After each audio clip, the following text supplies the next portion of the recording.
Hi there. In another chapter of promises versus observables and identifying their particular use cases, I think it interesting to illustrate a promise with a series of marbles.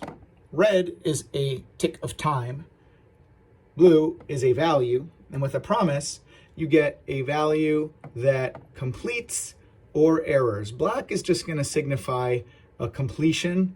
We kind of don't need it for the sake of a promise. We can say this is a value, a resolve, and this is an error.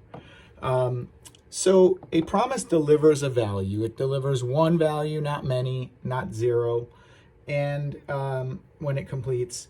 And it always occurs one tick of time after when you invoke it. So in other words, the value of a promise is delivered asynchronously. And that's by design, and it's always been this way. There's really no such thing as a synchronous promise. So the promise puts a value and completes or errors. Black will symbolize complete or error. Now, this is useful for many use cases, but sometimes this asynchronous nature, you just wish you could get a value synchronously from a thing. For example, making a promise out of a known quantity just for the sake of composing it with some other functionality is a bit awkward. It'd be nice if you could have a data type that could also represent a value that occurs synchronously, followed by a completion, or a value that occurs synchronously but then takes some time to complete, or vice versa. It'd be nice if you had a data type that was this flexible. And while you're at it, make it so that it can be canceled so that you get any notifications that were delivered before cancel, but none after, by design.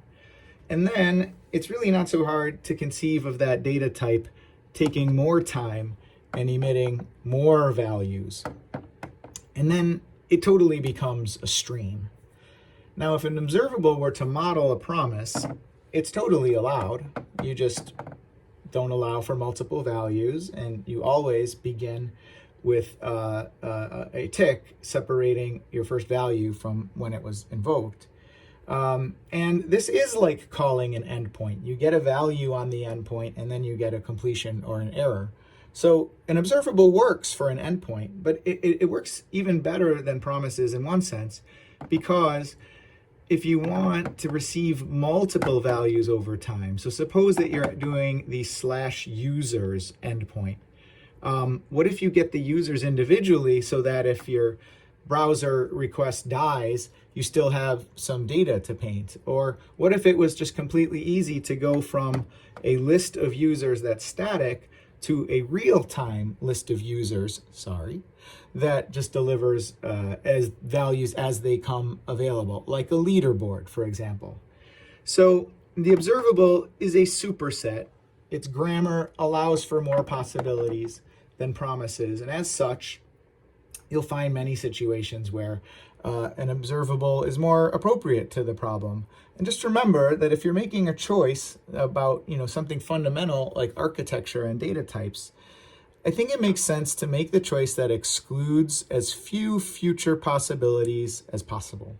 And so for that reason, the data type with the more flexible grammar, the observable, is kind of guaranteed to map onto pretty much any process in real life or in computing. So I find that now that we know a lot more about it, having had observables in production through the RxJS library for well over 10 years, that it's a very safe and approachable data type to begin with. So I hope you enjoyed that presentation of observables versus promises.